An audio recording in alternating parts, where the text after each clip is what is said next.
Siapa yang bangun dari tidurnya, dia langsung mengambil wudhu untuk melaksanakan sholat subuh.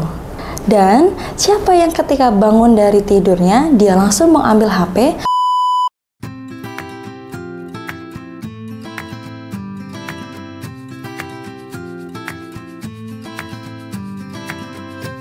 Bismillahirrahmanirrahim. Assalamualaikum warahmatullahi wabarakatuh. Sobahal khair, kaifa halukum jami'an? Apa kabar Ananda, solih solihah, dan rekan guru karyawan SIT Istiqomah YPIT Balikpapan? Alhamdulillah, segala puji hanya milik Allah Tuhan semesta alam. Salawat dan salam semoga selalu tercurah kepada Nabi besar kita, Nabi Muhammad Sallallahu Alaihi Wasallam, keluarga, sahabat, dan orang-orang yang mengikuti beliau hingga akhir zaman. Hari ini Ustazah mau mengajak kita semuanya untuk mengobrol soal iman. Di zaman yang sangat scrollable ini, maksudnya bagaimana perihal scrollable?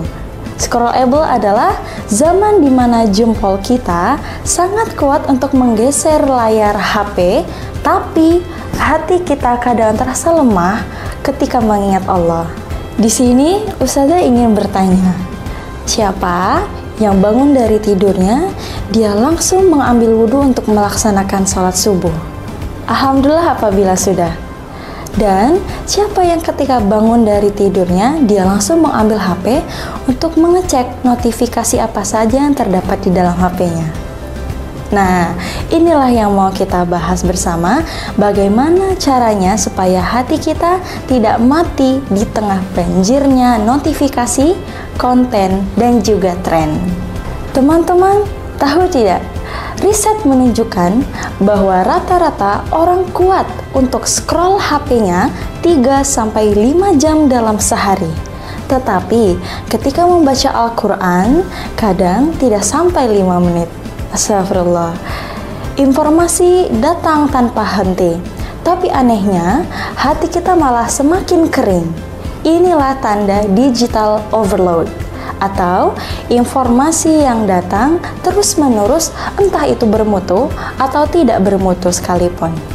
Selanjutnya kita akan membahas contoh-contoh tanda yang mulai terdampak efek digital overload.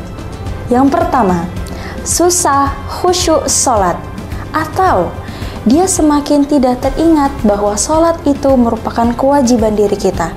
Dia terlarut di dalam scroll HP-nya itu atau digital lainnya.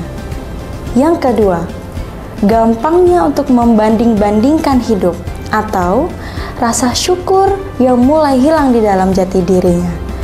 Disinilah Islam mengajarkan bahwasanya setiap diri itu harus mempunyai akhlak-akhlak mulia yang telah dituntun oleh Nabi besar Muhammad Sallallahu Alaihi Wasallam. Kemudian yang ketiga, dampak dari digital overload adalah overthinking dan cepat lelah mental. Apabila mental kita sudah lelah, mental kita sudah tidak kuat, disitulah adab dan akhlak akan menurun. Inilah yang akan kita hindari bersama dari adanya digital overload. Kita perlu waspada apabila malas ibadah tapi semangat buka notifikasi, malas ibadah tapi semangat untuk scroll HP-nya. Tidak tersentuh hatinya ketika mendengar lantunan ayat suci Al-Quran atau bahkan azan sholat. Dan lebih panik ketinggalan charger HP daripada ketinggalan sholat. Na'udzubillahi min dzalik. Kalau 3 tanda ini sudah sering kita rasakan, berarti kita perlu untuk charge hati kita lagi. Berikut cara-cara untuk mencharge hati kita. Yang pertama, digital detox Islami. Minimal 15 menit sebelum tidur dan 15 menit pertama setelah bangun tidur. Kita harus tanpa HP. Biasakan diri kita untuk berzikir, berdoa, ataupun membaca Al-Quran. Yang kedua, isi hati dengan Quran dan zikir. Minimal 1 ayat per hari dan pahami maknanya. Kemudian, zikir pagi dan petang. Zikir pagi dan petang itu seperti antivirus untuk hati kita. Barang siapa yang membaca zikir pagi dan petang, insya Allah akan melindungi kita di dalam rutinitas kita keseharian. Yang ketiga, pilih konten yang menambah iman. Follow akun dakwah dan ilmu, dan kurangi akun yang bikin lalai. Zaman sekarang ini, banyaknya kita temukan sosial media ataupun tren-tren yang tidak bermutu atau bahkan keluar dari jalan syariat Islam, sehingga berdampak kepada orang-orang yang imannya lemah akan gampang untuk mengikutinya. Na'udzubillahi min dzalik. Allah berfirman di dalam surah Ar-Ra'd ayat 28, "Ala bidzikrillah tatma'innul qulub." Yang artinya, ingatlah, hanya dengan mengingat Allah, hati menjadi tentram.